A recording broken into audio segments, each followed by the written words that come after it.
Bibotalk e a Associação Brasileira de Cristãos na Ciência apresentam BTcast ABC2. Muito bem. Começa mais um BTcast ABC2, o de número 37, o primeiro de 2022. Eu sou o Rodrigo Bibo e, gente, muito além das miçangas. Já começo com preconceito aqui pra vocês me ajudarem. Olá, pessoal. Eu sou o Marcelo Cabral e as humanidades podem e devem nos tornar mais humanos. Olha, o cara já chega com teses. Oi, gente, eu sou a Ana Felício e eu tenho uma dica pra você que é cristão e é de humanas. Vai estudar.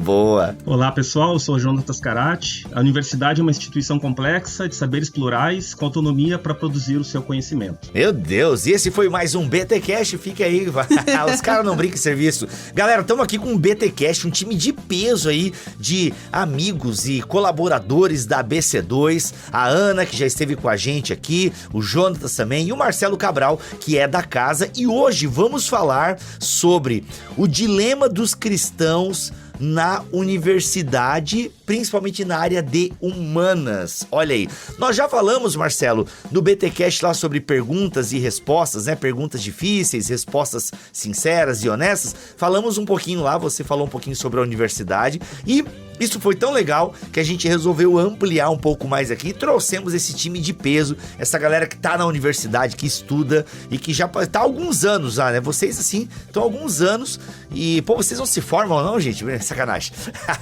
É que o pessoal gosta de sertanejo universitário, então continua sempre na universidade. Essa piada foi horrível. Olha só, quando você tá no pré, depois você vai pro ensino básico, né? Ensino básico, ensino fundamental, ensino médio, depois universidade. Exato. Depois da universidade não tem mais nada. A universidade você fica lá pra sempre, né? Não tem assim, da universidade vou pra onde? Pra X? Não, a universidade é o último espaço. Claro, lá dentro tem vários degraus, mas uma vez a universidade é a universidade pra sempre. É verdade, então tá certo, tá certíssimo. E galera, vamos conversar, temos uma pauta aqui muito legal, inclusive pauta que teve a colaboração fundamental. Vamos fazer uma menção honrosa aqui ao Leonardo, que infelizmente não pôde participar da gravação por problemas técnicos. É a galera de humanas, né? Se fosse a galera aí das exatas, enfim, da parte de softwares, né? Aí daria mais certo, mas o pessoal de humanas, brincadeira, Léo. Olha o preconceito já desde o início. Eu tô aqui para representar a população brasileira preconceituosa, cheio de estigmas. Afinal, vocês são um bando de maconheiro que são tudo comunista e que tem que ler e que, enfim, brincadeira, gente. E que acredita em signo. Perfeito. Pô, mas vocês não acreditam? Eu sou de Sagitário com ascendente em Libras, mas tudo bem. Vamos lá.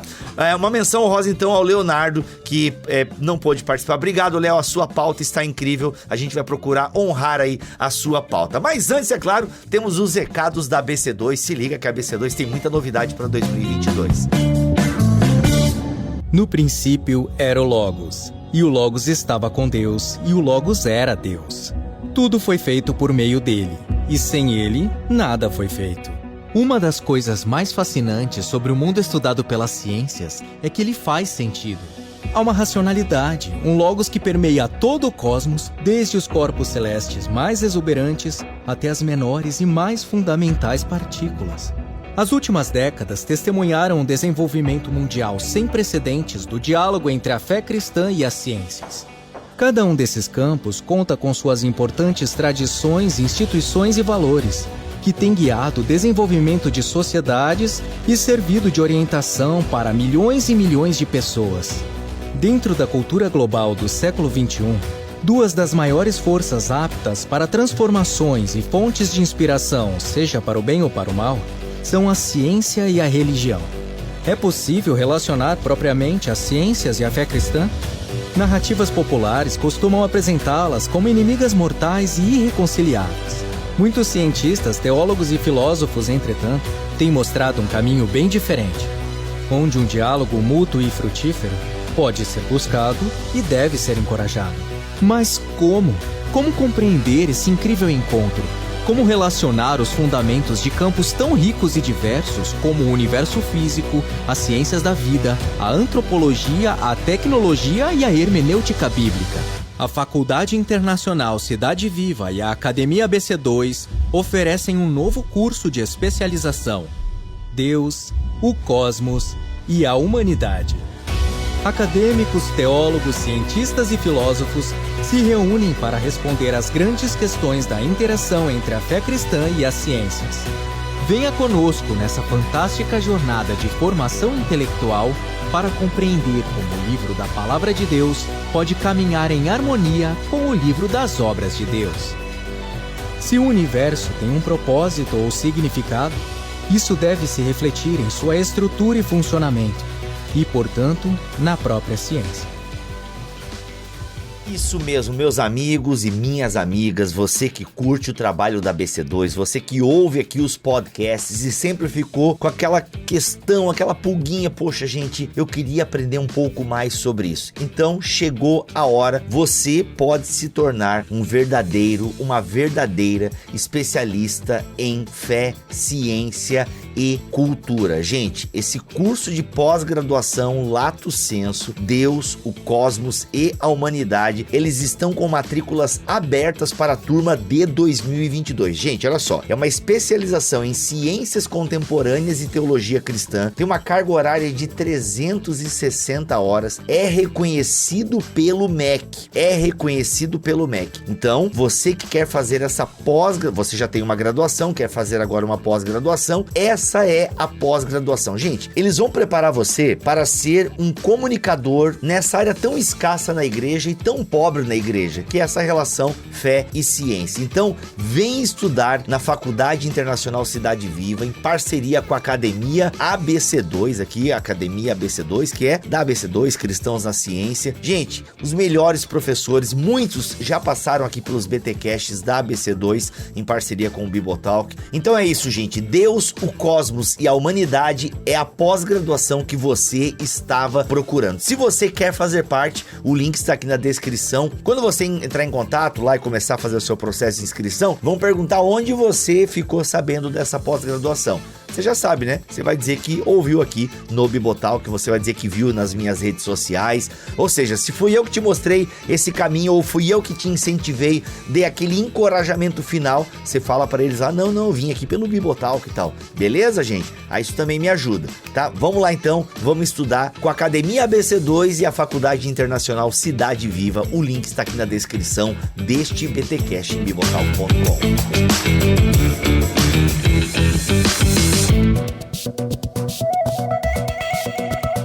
Bom, antes de começar a pauta, só quero lembrar, havia mais reformados do século XVI que acreditavam em astrologia do que pessoas nas humanidades hoje em dia. Olha aí, já começamos bem esse podcast, hein? Olha aí, com denúncias. É verdade, cara.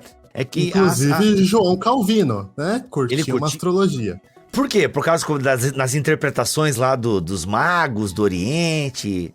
Bom, isso aqui é papo para outro podcast. Quer dizer, tá, pessoal? Não quer dizer que eles compravam a astrologia exatamente do que a gente tem hoje, esse signo no jornal, não é isso. Mas a astrologia era uma das atividades científicas do século XVI, como a alquimia, como o estudo dos astros, entre outros. Para eles era uma das atividades que Calvino, todo mundo curtia uma astrologia em alguma medida. Então fica aí para uma expectativa para um futuro episódio, ok? Astrologia, signos e reformadores. Já curti esse título aí.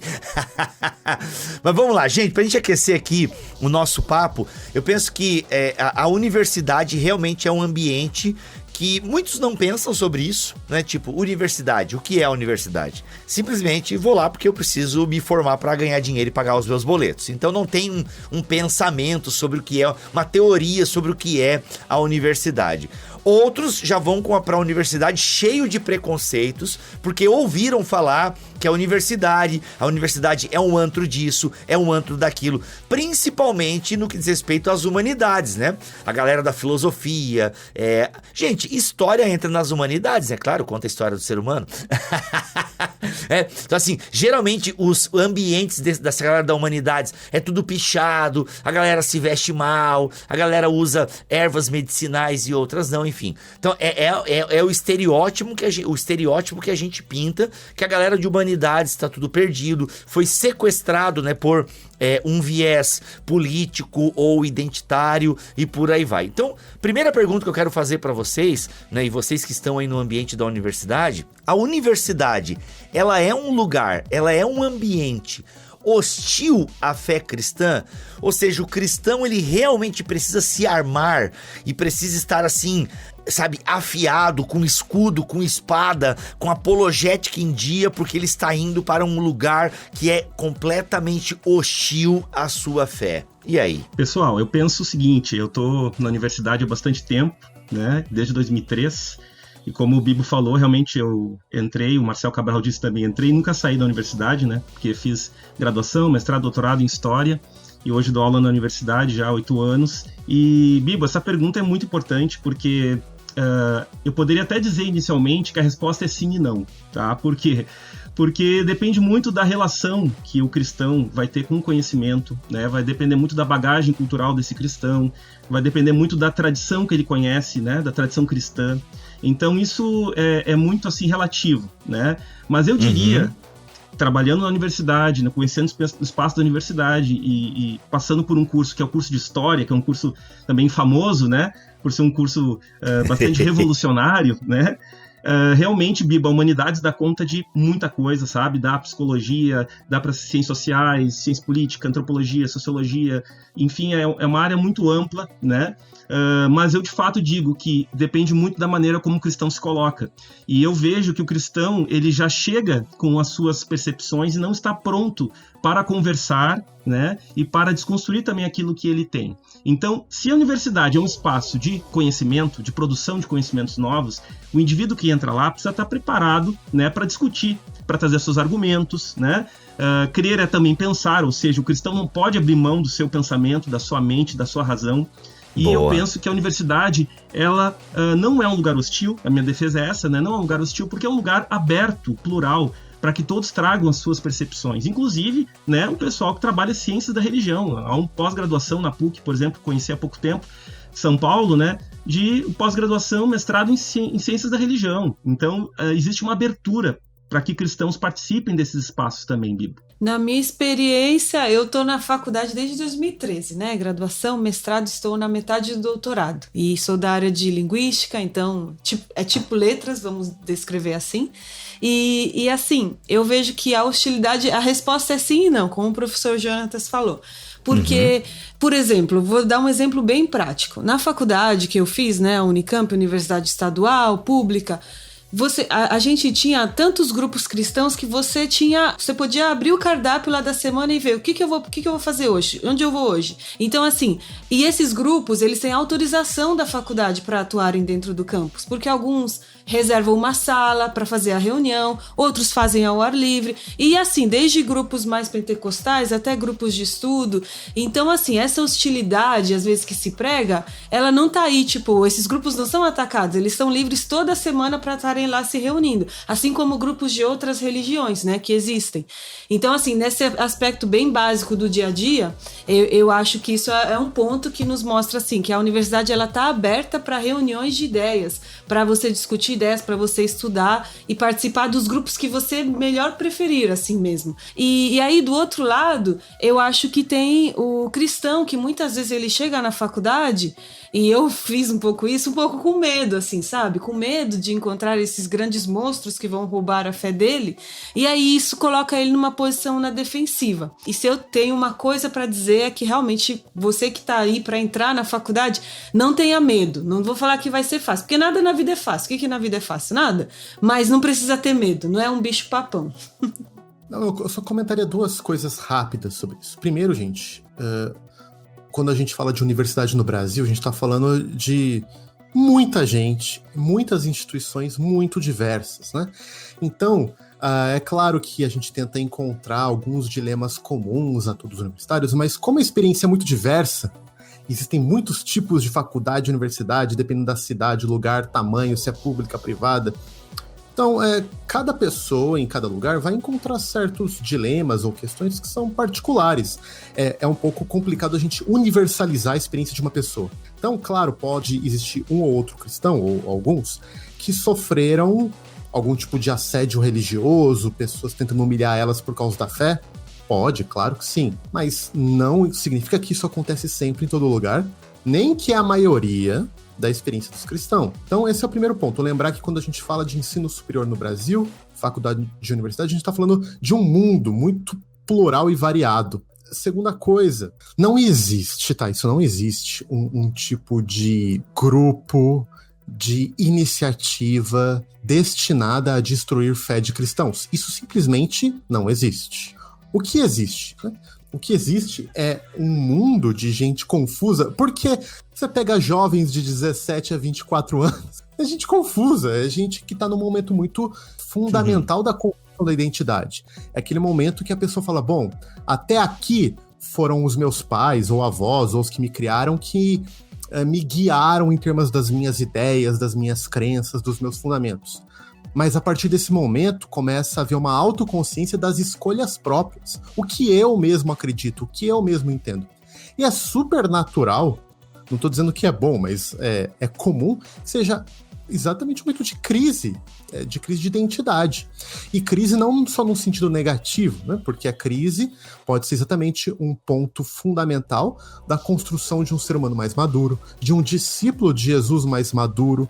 Então, é um momento de crise, e você está num ambiente cheio de jovens em crise, empolgados, com hormônios, com ideias, com crises, com traumas, estão lá naquele caldeirão, vai surgir tudo que você pode imaginar. Tanto ideias fantásticas, amizades maravilhosas, pontes de ideias, pessoas, comunidades maravilhosas, até coisas chatas, traumatizantes, experiências ruins, possibilidades para fazer bobagem, besteira. Isso vai haver mesmo. Mas, de novo, o que não há é um tipo de conclave, de artimanha, de professores maquinando como acabar com a fé um dos outros. Isso é um puro espantalho. E espantalhos não vão ajudar a gente a responder aos problemas reais que existem.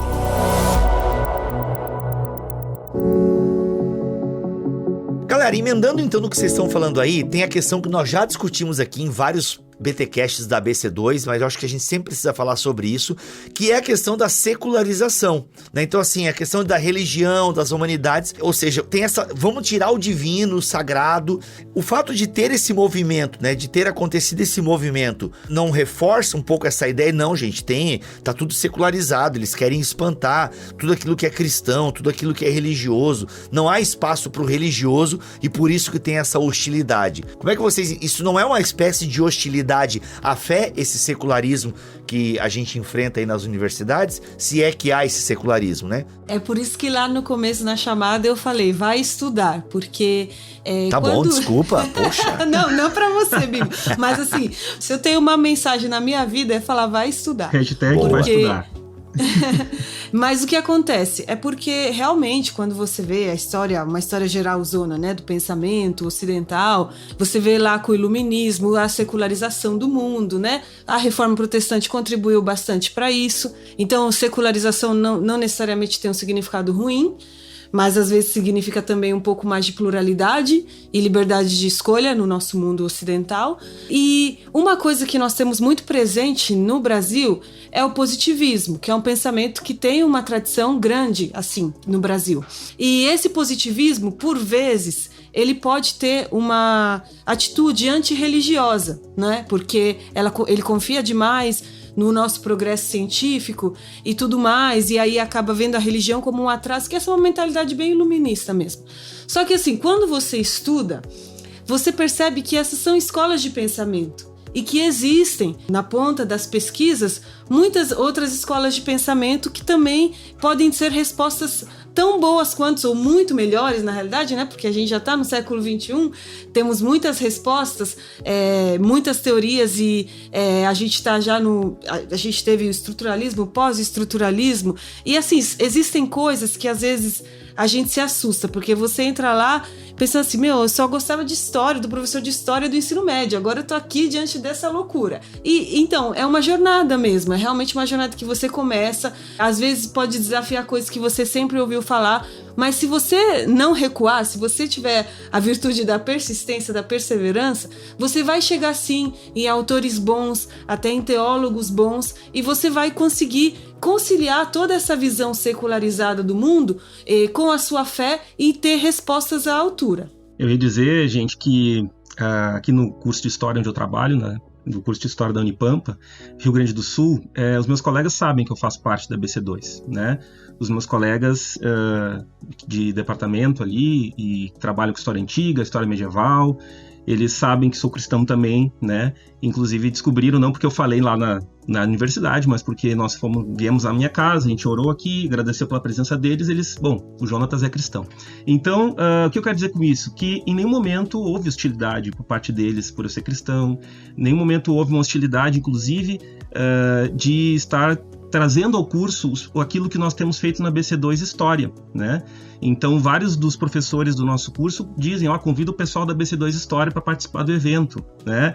Então, eu vejo que essa hostilidade é muito maior no sentido quando o cristão vai à universidade, né, com a Bíblia embaixo do braço e tenta argumentar com a Bíblia, argumentar com as suas visões assim de fé mais imaturas, né? E aqui eu entro nesse ponto que foi dito antes, a imaturidade dos jovens, né? Essa questão do jovem, do presentismo, né? Do jovem não consegue ver olhar para o seu passado, nem consegue olhar para o seu futuro, porque não tem esperança. Então ele olha para o seu presente e parece que nada tem sentido. Então ele está vazio, ele está um pouco perdido.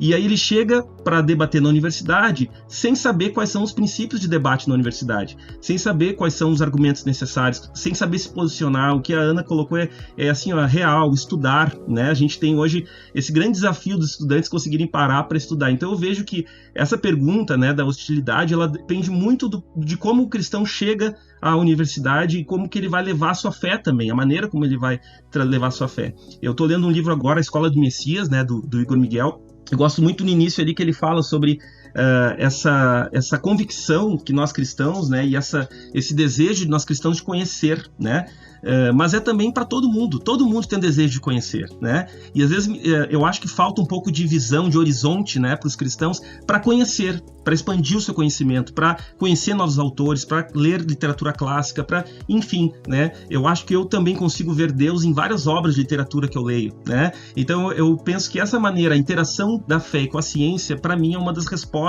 que pode explicar por que de alguma maneira, alguns percebem essa hostilidade e outros não percebem.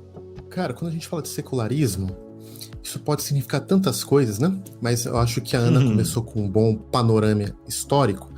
E, de fato, quando a gente olha para a história das universidades públicas brasileiras, elas vêm um pouco nesse processo da universidade não mais como um âmbito confessional para formar cristãos, mas para formar seres pensantes autônomos. E veja, não autônomo no sentido que às vezes a gente acha ruim, a pessoa isolada, não é isso, mas pessoas capazes de pensar, de analisar criticamente textos, ideias, de propor suas próprias teses.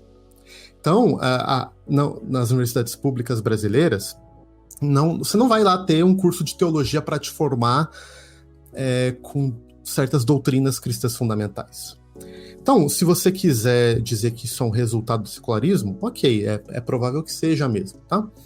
Agora tem um outro lado, que são as experiências individuais dos estudantes particularmente. Então, veja, contar duas histórias rápidas. Primeira, quando eu entrei no meu curso de economia, que foi minha primeira graduação. O que acontece, moleque lá, 18 anos, no meio de outros moleques de 18 anos. Rapidamente a galera sabia que era cristão. O que eles pegavam no meu pé? Porque eu não ia atrás das meninas. Marcelo, olha aquela menina lá dando bola pra você, por que você não vai atrás dela? Eu falei, não, gente, não é assim que eu me relaciono com as mulheres, né? E ficavam me enchendo o saco. Eu fazia parte do time de futebol. E, cara, tudo que a gente imagina da galera de futebol era aquilo, tá? Só falava bobagem e ficavam me enchendo o saco manhã, tarde e noite, porque eu não ia pra festa. Quer dizer, até ia pra festa, mas eu não ia pra festa pra ficar beijando menina, nem pra ficar bêbado. E ficavam me enchendo o saco. E alguns enchiam o saco demais. Cara, é chato? era um negócio que eu ficava bravo, às vezes ficava, tá? Agora deixa eu contar uma segunda história. Eu já estava como missionário na minha segunda graduação, agora em filosofia, e como missionário da célula na Unicamp. Ó. Primeiro dia de aula, começo a conversar com outro calouro da filosofia. Ele olha pra mim assim, de repente, depois de 5 minutos de conversa, fala assim: você é cristão? Eu falo: eu sou.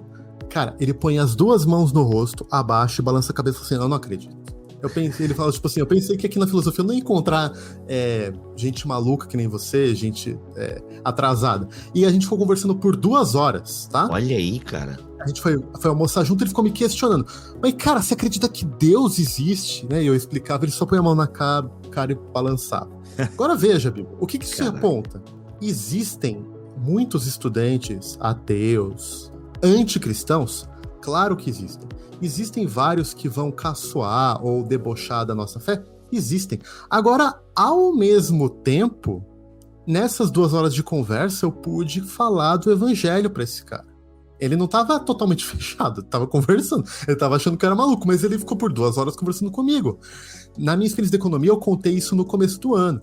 Ao longo dos meus anos, eu pude evangelizar vários colegas da minha sala, inclusive alguns se tornaram irmãos em Cristo. E são irmãos em Cristo até hoje. Inclusive, encontrei um deles semana passada. Então, veja, é claro que existe esse ambiente de muitos achar que a fé é coisa de trouxa, de atrasado, mas isso qualquer lugar que você for hoje em dia, não só na universidade, né? Vai sair com a galera do trabalho no bar depois, o pessoal vai ter lá a galera que você vai achar que você é trouxa, se não for chavecar as amigas, você tá bobão. Isso vai ter em qualquer ambiente, mas veja, o que eu quero apontar é: a faculdade é sim um lugar em que cristãos fiéis vão encontrar espaço para compartilhar sua fé, para nutrir sua fé e para testemunhar Jesus Cristo.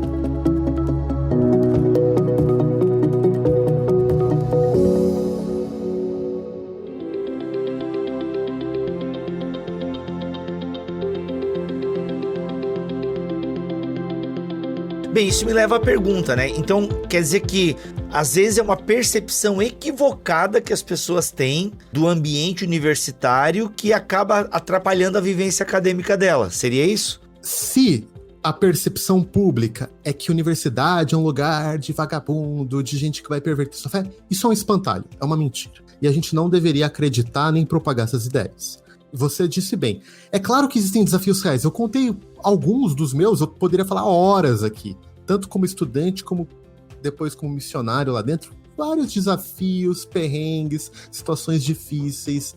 Né? Claro que existem. A questão é, isso não impede um cristão de ser fiel. Isso não impede, como a Ana falou, de se conectar com outros cristãos. A universidade é um lugar pulsante para movimentos cristãos evangélicos. Grupo de manhã, tarde e noite, no intervalo, grupo pentecostal, grupo de evangelismo, grupo de oração, grupo de leitura bíblica, grupo de aplicação bíblica, grupo de teologia, grupo de tudo que você imaginar. Grupo ligado à igreja, grupo ligado a nenhuma igreja particular, grupo que surge espontaneamente, grupo que tem uma história antiga, tudo que você imaginar tem lá dentro. Lá no Unicamp, pelo menos, de segunda, terça, quarta, quinta e sexta havia um grupo, você podia escolher, sabe?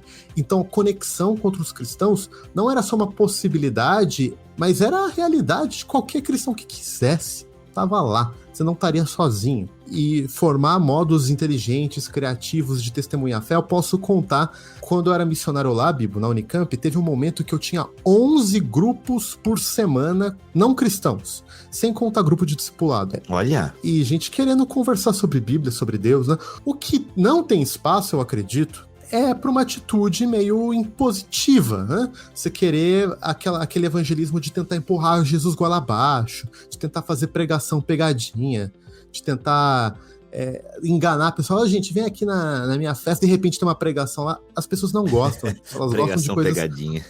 Isso tem muito, né? Vai ter uma festa legal, vem, gente. De repente é uma pregação, uma festa evangélica. Isso a gente tentou e deu muito errado, muito errado. Então, o que tem espaço é para o fluxo de ideias. Se você for honesto com a sua própria fé, amar Jesus, se conectar com outros cristãos, você vai encontrar 1001 oportunidades para proclamar o Jesus que a gente ama.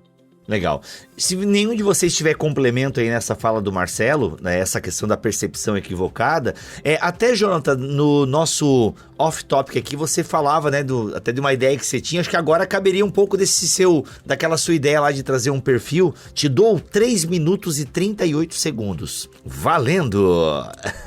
A pergunta é sobre a universidade é um lugar hostil à fé, né? Mas tem outra pergunta, o que é a universidade? Boa! O que se faz na universidade? Como ela funciona? E uma coisa que é importante dizer logo de início é que a universidade no Brasil é algo muito recente. Na verdade, a educação no Brasil, como algo público, é muito recente. Então, a gente tem o Ministério da Educação em 1930, a gente tem as primeiras experiências de universidade em 1920, 1930. E o que eu percebo? Eu percebo que a universidade, ela é um lugar que chega no Brasil, ela é um espaço que vem de um modelo muito aristocrático, um modelo muito elitista. A universidade chega no Brasil para atender a poucas pessoas, né? Ou seja, não é para atender as massas, né? Não é para atender a escolarização do Brasil inteiro. A universidade, quando ela chega com uma concepção alemã, né? No modelo alemã de universidade. E o que é interessante disso? É de perceber que a universidade, ela chega no Brasil e ela, de alguma maneira, ela vai sendo criada não a partir das suas próprias experiências ou adaptações ou percepções do que é uma universidade no Brasil, mas um pouco dessa reprodução, da busca de uma reprodução de uma universidade europeia. Isso aconteceu não só na universidade, né? Mas aconteceu também em todo o espaço escolar, assim. Então, por que eu quero dizer isso? É que, durante muito tempo, a universidade era um espaço para poucas pessoas. A universidade, durante muito tempo no Brasil, era um espaço para poucas pessoas. E aí ocorre um fato importante. Ali no início de 2000, 2002, 2003, nós temos uma expansão das universidades no Brasil. E essa expansão das universidades é uma expansão que oferece agora o ensino superior, né, gratuito, público, de qualidade, para uma população maior. Então a gente tem, a partir de 2002, 2003, ali no governo Lula, a gente tem uma universidade popular surgindo, né? Então bem diferente daquela universidade da década de 20. Então eu quero dizer isso porque, aonde eu quero chegar? Eu quero chegar que tem muitas pessoas que fazem críticas, desmerecem a universidade, porque também há uma questão de espaço de poder, um espaço de ocupação.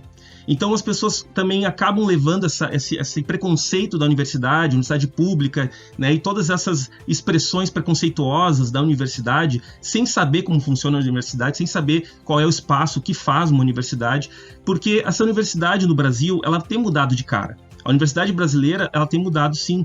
E o que acontece também é que a universidade passa por um momento muito difícil de orçamento. Então, aqui, desde 2014, nós temos a universidade pública tendo cada vez menos orçamento para lidar com questões complexas, até com o ensino remoto.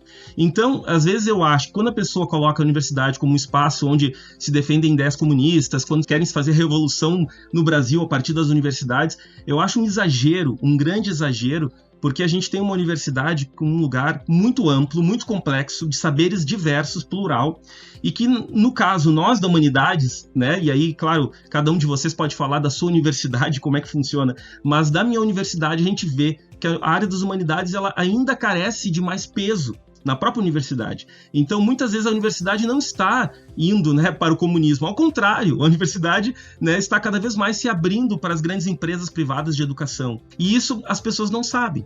Então, eu acho que um dos pontos importantes é a gente entender primeiro, Bibo, o que é a universidade. É um lugar de produção de conhecimento, é um lugar de honestidade acadêmica, científica. A gente apresenta as metodologias de trabalho, apresenta resultados, fica 2, 4 anos fazendo pesquisa, sabe? E eu acho que falta para muita galera aí um olhar de síntese, sabe? Um olhar macro das coisas. Porque as pessoas pegam questões muito pontuais e acabam dando uma ideia sobre algo a partir de pontos específicos. Eu acho que a gente precisa olhar para um horizonte maior. A universidade é um lugar fundamental da sociedade, é um lugar que tem ensino, pesquisa e extensão. A universidade está aberta sempre para conversar com a comunidade, produzir conhecimentos plurais. Então, esse é o espaço da universidade. O cristão, quando chega ali, ele tem que saber que é um espaço diferente, talvez, do que ele esteve antes. Mas eu finalizaria dizendo assim, a universidade é um espaço democrático, onde todo mundo tem direito a falar, argumentar. Então, eu penso que esse entendimento, Bibo, é importante, né? O que é a universidade, o que se faz lá? Não é só, como disse o Marcelo, né, festas, né, enfim, várias questões aí, pega só no nível moral, né, e não percebe o trabalho e a importância da profissão, né, que a gente desenvolve dentro da universidade também. Galera, então tá, eu vou retomar aqui algum assunto, porque eu tenho certeza que é o que a galera mais ouve por aí. E você que tá entrando na universidade agora, provavelmente já ouviu, enfim, algum almoço, aquele tio do pavê falou alguma coisa, toma cuidado com essa universidade. Mas, galera, sério, vamos lá. Vocês são acadêmicos, então, e eu sei que vocês têm preferências políticas também. Eu quero agora aqui os meus amigos acadêmicos respondendo essa pergunta aqui. E esse ano vai ser um ano muito delicado para todos nós. 2022, Jesus, tu podia voltar em julho, né, Jesus? Mas tudo bem, vamos lá. Gente, existe alguma predominância ideológica nas universidades? E essa predominância, né, existe, sei lá, alguma corrente secularizada, enfim, ideologizada, ou que não crê em Deus, ou que usa Deus como marionete, enfim, um ópio do povo, sei lá, enfim. Existe uma cultura ideológica, existe uma ideologia que predomina nas universidades? Eu retomo essa pergunta, eu já fiz ela de outra forma, mas, Ana, nos ajude a entender para ficar bem claro de uma vez por todas. A sensação que eu tenho, assim, às vezes acompanhando as notícias, ouvindo uma pessoa aqui, uma pessoa lá, elas acabam formando a nossa opinião e a nossa opinião acaba sendo míope, né? Não sei se é a expressão míope aqui cabe, mas porque a gente forma a nossa opinião a partir de uma coisa aqui, a partir de pontos de vista que não dizem respeito ao todo da realidade. Eu vou trazer, por exemplo, aqui, Ana, a questão da linguagem, como é que é agora que tá na moda? Linguagem neutra? O todes aí, né?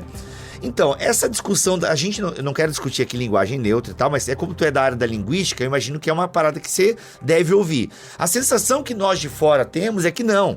A galera da academia quer, porque é o que tá aparecendo aí, não. Tem universidades de teologia exigindo trabalhos acadêmicos em linguagem inclusiva. Esse negócio da linguagem inclusiva não parece uma parada ideológica de um grupo minoritário que faz muito barulho?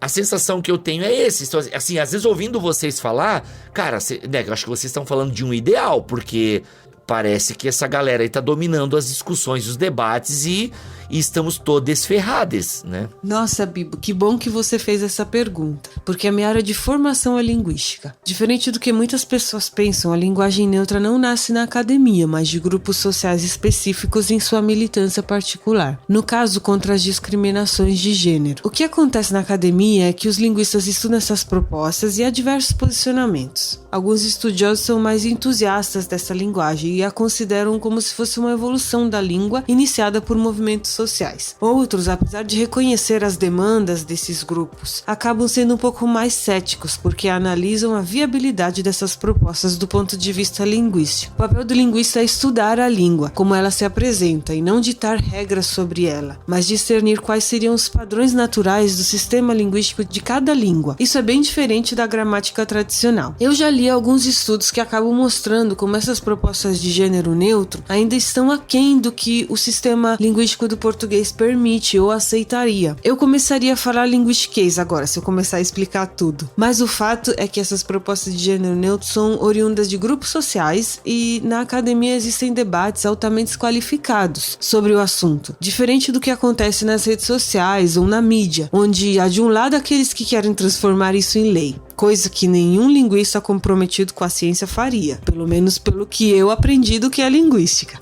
Ou aqueles que tentam salvar a língua portuguesa, sem sequer saber como funciona uma língua natural. Enfim, Bibo, você vê que muitas questões que se tornam cruciais no grande público, no debate público, são tratadas de maneira científica na academia, e com os ânimos bem menos acirrados e com mais ponderação do que do lado de fora. Entendi. É muito importante, pessoal, tentem acompanhar aqui. A Ana fez para mim um panorama perfeito. Mas deixa eu colocar uns detalhes a mais nesse quadro, porque quando a gente fala aí de predominância teológica, de linguagem neutra de gênero, será que isso está na universidade? O que a gente quer dizer com isso? A gente quer dizer que nos corredores, nas repúblicas dos estudantes, eles estão falando sobre isso? Ou a gente está querendo dizer que os professores formalmente estão dando disciplinas para inculcar isso nos estudantes? Ou a gente está dizendo que a maioria das publicações nos jornais acadêmicos estão agora definindo essas teses? O que a gente quer dizer de predominância teológica, de imposição de linguagem neutra? O que a gente quer dizer? Gente, o que a Ana disse é muito preciso. Em termos do ensino formal da faculdade, né? Ou seja, daquilo que os professores têm como ementas das suas disciplinas, das suas publicações acadêmicas, a gente não tem uma imposição ideológica, o que não significa preferências ideológicas. Isso sempre existiu e sempre vai existir. Deixa eu dar um exemplo para vocês, né? Eu já falei aqui, minha primeira faculdade, minha primeira graduação foi em economia na Unicamp. A economia da Unicamp, ela sempre foi famosa por conceder e fornecer quadros, professores que se tornaram figuras muito importantes na política nacional, na política econômica nacional, em vários momentos de vários governos, desde a década de 80, 90, 2000, tinha no FHC, tinha no governo Lula, tinha no governo Dilma, tinha no governo da década de 80, planos contra a inflação, muito famosa. Ele fala assim, qual que é a corrente teórica do Instituto de Economia da Unicamp? É Marx? Não, são pelo menos 5 autores. Vou falar pra vocês. Keynes, Kautsky, Schumpeter, Marx e Celso Furtado. Olha. Um é Marx. É uma das correntes teóricas importantes. Dos 30, 40, 50 professores lá que eu conheci, quantos eram marxistas? Um professor era marxista de verdade, que assinava a cartilha marxista, etc.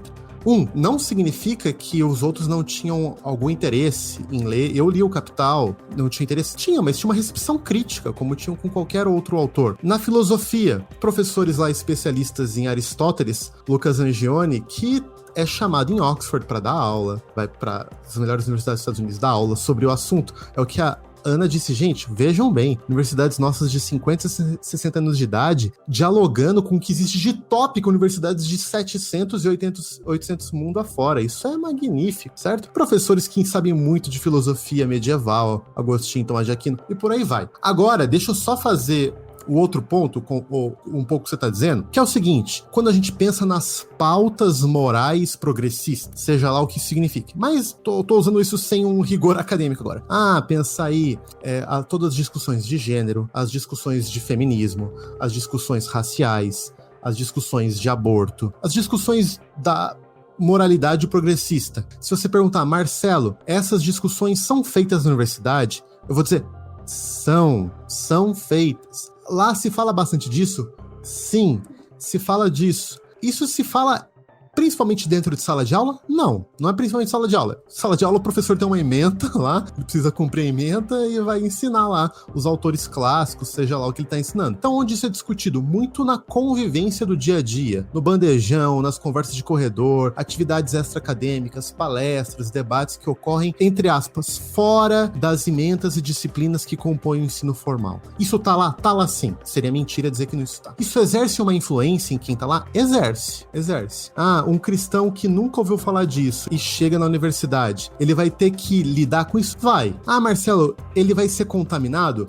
Bom, daí depende de vários níveis. Depende da qualidade do discipulado desse cristão. Depende se ele tem virtudes intelectuais que vão tornar capaz de discutir ideias diferentes com qualidade. Depende de várias coisas. Inclusive, eu diria, pessoal, há muito a se aprender criticamente. É muito importante, Bibo, quando a gente fala de universidade, entender que a universidade tem os vários ambientes. Então tem esse ambiente do ensino formal, que é as ementas que os professores vão dar para os alunos em sala de aula, e tem esse ambiente que é o ambiente fora da sala de aula, o que eu chamo dos corredores da vida universitária. Tá nas repúblicas, nas conversas no bandejão, e nesses ambientes, essas pautas, o que a gente chama aqui sem um rigor de progressismo moral, tá sim. E vai ser desafiador para um cristão entender, lidar, aprender, rebater, criticar, discorrer, conversar com outras pessoas e saber se posicionar e trocar ideias em relação a isso. Um último ponto, tá? Em relação a essa questão, eu já passo aí pros meus amigos, não são só colegas, são amigos. Quando a gente olha para os rankings das melhores universidades brasileiras, o que a gente vê, basicamente? A gente vê universidades públicas. Por quê? Por vários fatores. Um dos fatores é que, na universidade pública, o professor tem tempo, ou deve ter, para fazer pesquisa, para contribuir com o avanço e desenvolvimento do conhecimento. Normalmente, nas universidades privadas, o professor tem uma carga horária tão absurda em quantidade de hora-aula que ele tem que dar, que não sobra gás, energia, tempo para ele fazer pesquisa. E um professor, ao longo dos anos, vai se tornando um reprodutor. Gente, isso aqui é no geral. É claro que existem boas universidades privadas que fazem pesquisa no Brasil também. Algumas PUCs, entre outras aí, tem sim. Mas eu tô falando no geral, tá? Olhem os rankings. O que isso significa? Isso significa que e nas universidades públicas existe ainda um caldeirão de ideia, inclusive de trocas de ideias com os grandes centros universitários do mundo afora, troca de professores visitantes. A gente recebe universidades públicas que tem de mais top aí dos big names de Harvard, Princeton, Oxford, Cambridge, College of London, etc. Universidades francesas, alemães, vêm pra cá, meu, isso é sensacional. E alguns dos nossos professores vão pra lá, aprendem, trazem. Então, isso faz com que a universidade ainda seja um ambiente fundamental no desenvolvimento e progresso de uma nação. O desenvolvimento e o progresso de uma nação depende, entre outras coisas, dela ser criativa, dela desenvolver conhecimento, dela pensar os problemas e as grandes questões que envolvem o país e o mundo. Então, isso coloca o quê? Coloca que o cristão deveria pensar na universidade e nas humanidades em particular, não simplesmente como um ambiente hostil. Ele é muito mais do que isso. Ele tem hostilidades como qualquer ambiente, mas deveria ser um ambiente que nós deveríamos proteger e ocupá-lo, participar dele, participar para contribuir. Nós, como discípulos de Jesus, contribuir com o avanço do conhecimento nas humanidades. O que são as humanidades? As humanidades surgiram no século XIX para o quê? Bom, para ajudar a gente a ser mais humano. Enquanto as ciências naturais se firmavam como a grande área da universidade, produtora das tecnologias, descoberta. Bom, e o que sobra do humano? O que sobra para entender o que significa ser humano no mundo de hoje? O que é ser humano no mundo global, no mundo cheio de tecnologias, no mundo de internet, no mundo de pandemias, no mundo de metaversos? O que é ser humano neste mundo? Como responder às grandes questões da humanidade nesse mundo? As humanidades estão aí para isso, para nos ajudar para isso. Então a gente deveria proteger, contribuir e participar. Como? Bom, indo para lá, né? Muito bom. Ana e Jonatas, nessa contribuição à resposta a essa pergunta, já é também caminhando para a palavra final de vocês. E aí? Bom, eu queria dizer que há sim uma predominância, mas não gosto também da expressão ideológica, porque ela já vem de fora, é uma expressão de ataque, muitas vezes, né? Mas de uma predominância de princípios. Se vocês forem olhar os projetos das universidades públicas, né? Vocês verão que há princípios em comum. Princípios de transparência, princípios de ética, de democracia. Então, para mim, isso é muito mais importante do que colocar, né, num ping-pong aí de partido político. Eu acho que a universidade ela já está estabilizada no Brasil no sentido de instituição social, com seus princípios muito bem estabelecidos. Qualquer reunião que é feita numa universidade tem ata. A ata é pública, qualquer pessoa pode ler o que é debatido numa universidade. A universidade é transparente, é honesta nas suas pesquisas. Quando o aluno não tem condições, o orientador vai lá e diz, olha, teu trabalho não tem metodologia, não tem teoria, tu vai ter que fazer novamente a disciplina. Então, eu que estou dentro da universidade, eu observo tudo isso, né? E digo que a universidade, para além de predominância ideológica, ela tem predominância de princípios. E aí, como é uma fala mais ou menos final, Biba, eu só queria dizer o seguinte, eu tenho aprendido muito com algumas pessoas, alguns estão aqui inclusive, né? O Marcelo e a Ana são pessoas que eu tenho escutado podcast com eles, tenho, né, lido coisas do Igor Miguel, da Vanessa Belmonte, li recentemente Confissões de Agostinho, e gente, eu fico às vezes constrangido, porque nós cristãos, nós realmente temos o grande privilégio de conhecer a Deus, conhecer a sabedoria de Deus, o conhecimento pleno, o conhecimento superior, e nós deveríamos nos dedicar mais a isso, do que fazer críticas vazias, críticas inconsistentes, fake news contra a universidade pública, contra humanidades. A gente deveria conhecer a Deus com o nosso intelecto, com a nossa razão. Existem coisas de Deus que nós aprendemos não só pela parte sensorial, mas também espiritual, mas também cognitiva. Então, eu queria deixar aqui para todos aqueles que estão entrando na universidade, aqueles que têm algum receio da universidade, de questão, né, de hostilidade, não vejam por esse sentido, não vejam por essa linha. Vejam que vocês podem fazer o que o Marcelo coloca, a questão de trocas. Quanta coisa a gente aprende na universidade, quantos autores bons a gente conhece, quanta coisa a gente pode trazer para nós mesmos e pensar a nossa fé. Então, eu tenho essa percepção que a nossa interação na universidade precisa ser uma interação de diálogo com a universidade, diálogo com o conhecimento, diálogo com a pesquisa e muito respeito, assim como o Marcelo falou, a Ana também, quero colocar aqui exatamente a minha fala, assim, muito respeito à universidade, à pesquisa e ao conhecimento que é produzido ali dentro. Olha aí. E aí, Ana? Eu queria, para as minhas palavras finais, deixar uma palavra assim de encorajamento, né? Para todo mundo. Vai estudar. Não, para todo mundo. Além dessa, mas para todo mundo que está entrando ou que está na fase, se você vai estar no vestibular, né, pronto para entrar, realmente não desista daquilo que você acha que o estudo, ele é muito motivado pelo nosso amor ao conhecimento. Geralmente quem faz humanas faz por amor, né? Porque por outros motivos não vai dar muito certo. Então, assim, Essa foi a real, gente, desse podcast. Aí, ó, coach de fracassos. Mas o meu incentivo é que você realmente continue, porque vai ser uma jornada desafiadora por tantos motivos, seja eles intelectuais, emocionais, mas continue e também não fique sozinho nessa jornada. Você não precisa estar sozinho nessa jornada. Às vezes nós sofremos tanto por pensarmos que nós somos os primeiros a terem aquela dúvida, a terem aquela pergunta. Talvez você seja o primeiro na realidade da sua igreja local, na realidade da sua família, mas existe sim uma comunidade intelectual de cristãos, por exemplo a ABC2, mas até mesmo os grupos que você vai encontrar na sua faculdade, e para você não desistir nessa caminhada, para você ter verdadeiros amigos na fé e pessoas mais experientes que você, que na hora vão poder ou te dar um abraço ou te dar um livro para você ler, para você não se perder. Então é mais ou menos isso que eu queria falar. Nesse exato momento estou filmando o cabelo do Marcelo e vou jogar uma enquete no Instagram. Estamos gravando sobre exatas ou humanas?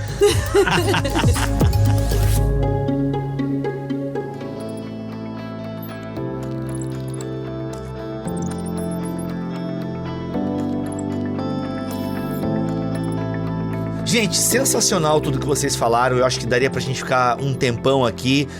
Eu adoro criar programas na minha cabeça, porque a gente não teve a participação aqui do Léo, né? Ele participou tão ativamente do nosso grupo e tal, e não pôde participar. E eu fico pensando como seria o programa se o Léo estivesse aqui, né? Como seria a participação do Léo, as colocações do Léo. Então, Léo, receba o nosso carinho aí. E quem sabe, né, Léo, a gente esse ano tem muita coisa pela frente, se Deus quiser assim permitir. E você pode... Porque, Léo, teve coisa que você botou na pauta aqui que a gente não sabia falar, Léo.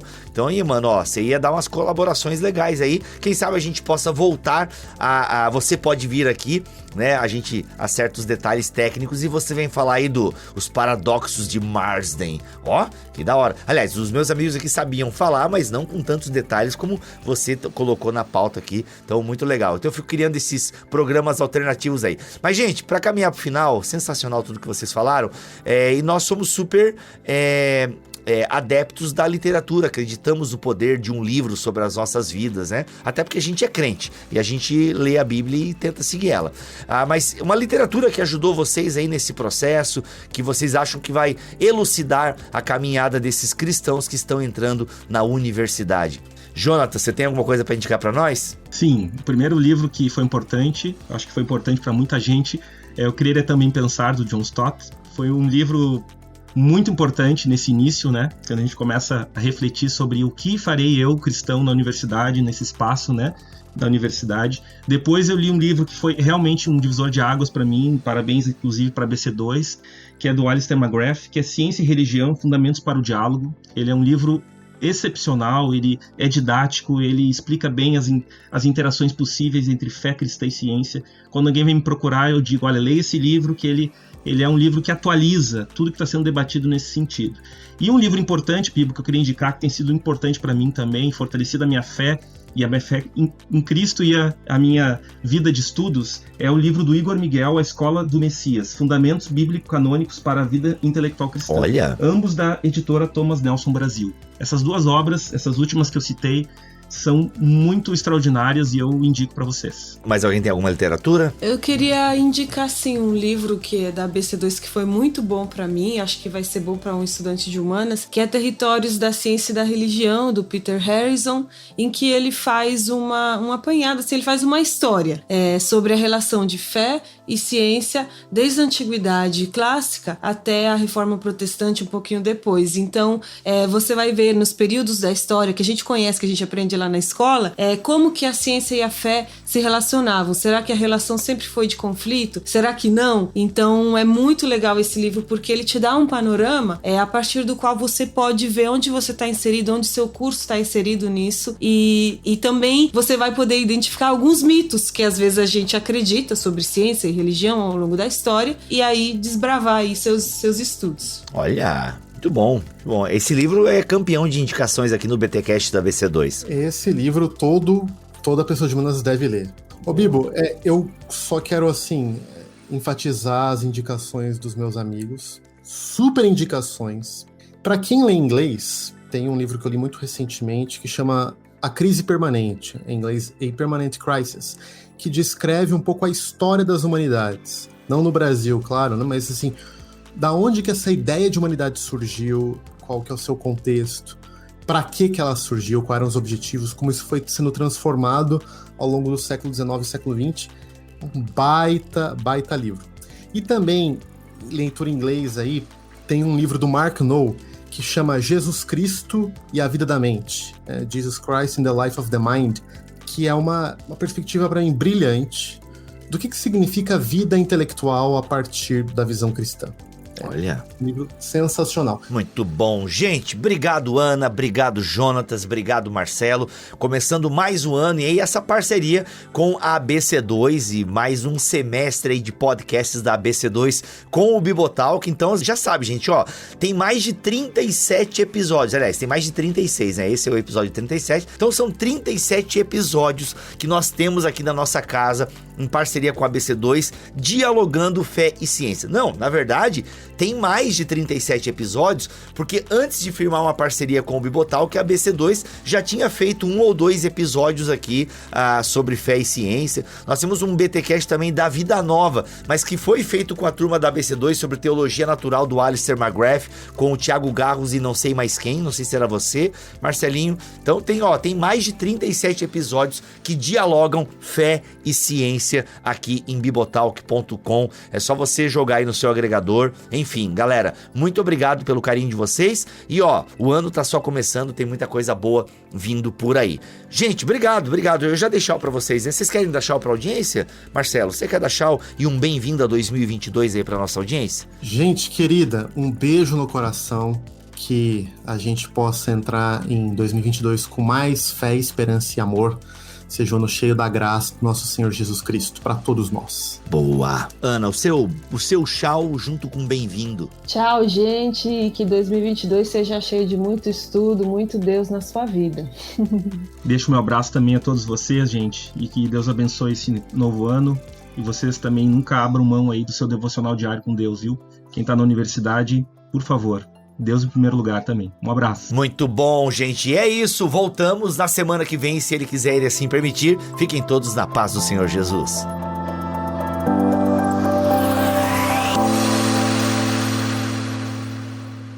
Este podcast foi editado por Bibotalk Produções.